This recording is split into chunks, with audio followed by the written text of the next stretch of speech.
I just wanted to share with you today about how to make use of a bad day. I actually consider myself quite strong in this department. This is an ability I have cultivated, how to trust those low moments, the breakdowns or rock bottoms or unexpected emotional ambushes that we have no idea where they come from, hormonal or otherwise. How do we trust that these are moving us towards something essential for our development? I say that I'm good at this because I think it is a skill that one can learn through habitual surrender and not trying to control or fix or band-aid or prevent these difficult emotions from coming to the surface. So in the past, this used to look like wanting to spend the day in bed. It's not the form it takes for me anymore. I am generally someone of a very sunny disposition. I am quite optimistic, maybe even annoyingly so to some people.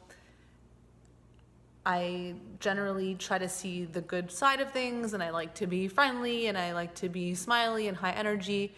But like the average person, I will get hit with those days where I feel blocked, where everything feels out of reach, where I succumb to kind of feelings of helplessness or victimhood, any kind of sort of defeated, helpless, hopeless states of kind of powerlessness. So when we're in that state, there's a tendency to see everything through that lens, right? And traditionally people will sort of say, this is gonna pass, don't take this too seriously, don't invest too much in these emotions, you're just feeling this way right now, and maybe it's your hormones, maybe you didn't sleep enough, maybe it's just been a bad week, things are gonna pick up again, and they will. But I'm actually here to suggest that you will more fruitfully come out of this difficult moment if you rush your way to the bottom. This is a sort of surprising advice perhaps, but I don't mean avoid or numb your way to the bottom so that, when difficult feelings arise, you rush to a drink or to a smoke or to sugar gorging or to, Netflix binging, although the Netflix binging can find a place in this.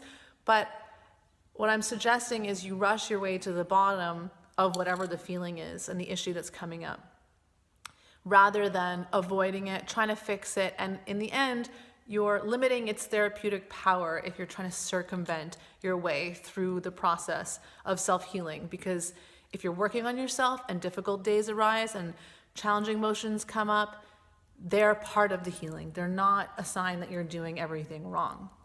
So in The Flow by Elisa Vitti, this book on the female hormonal cycle, I'm just going to make an aside here that's more targeted to the woman on this. If you do or you don't have a menstrual cycle, it's not important.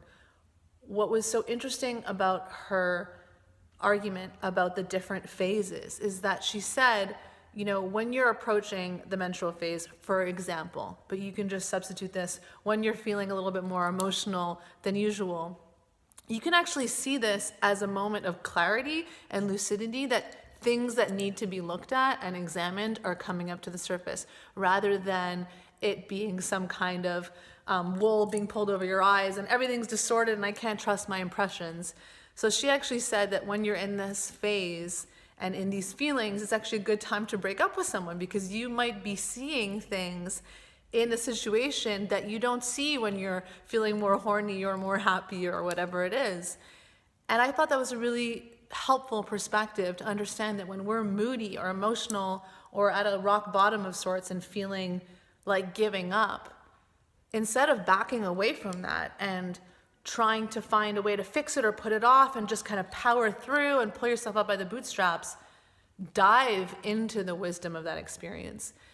I have had my greatest moments of high and lucidity and eruption of energy, frankly, the way I feel today. The day after, I completely surrender and give up to a difficult mood. That's why when they come up, I put my work on hold, I put social engagements on hold, whatever I can put on hold, and I really let myself feel to the depths of what that is, and I allow all the thoughts to come up, all the problems, all the difficulties. I don't try to see the bright side. I see what's not working, what's the shitty side. And when you give up, when you let that crack where the light can come in, when you let things break, then true, honest integrity and beauty and magic will find you there, because your ego is not insisting on its plans and what they think, what your super ego thinks is the best plan for you, your to-do list, what you need to do, who you need to impress, the superhero that you need to be for everybody. No, the truth is there laid bare, and that is a moment where the brilliant ideas come in, where God's voice steps in, where we can actually hear those divine whispers. So usually there's this phase of kind of breakdown where you throw in the towel, I give up. Then there's a phase of rest where you say, I'm calling it a day, I'm putting aside whatever I can put aside, I'm just gonna rest and lean into this surrender. And then if you just wait to move through it and you don't rush yourself out of it, there is a euphoric clarity, and it makes me feel younger after. It's like a springtime of the soul.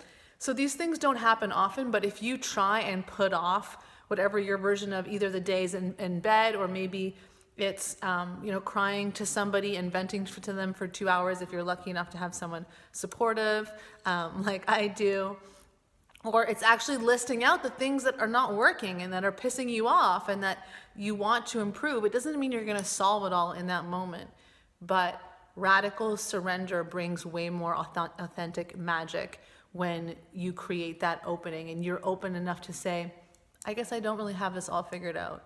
And then solutions will come find you, and they're not forced. They are from a moment of grace. So trust the bad days as much as the good ones. They're actually shortcuts to your destination. They're not detours.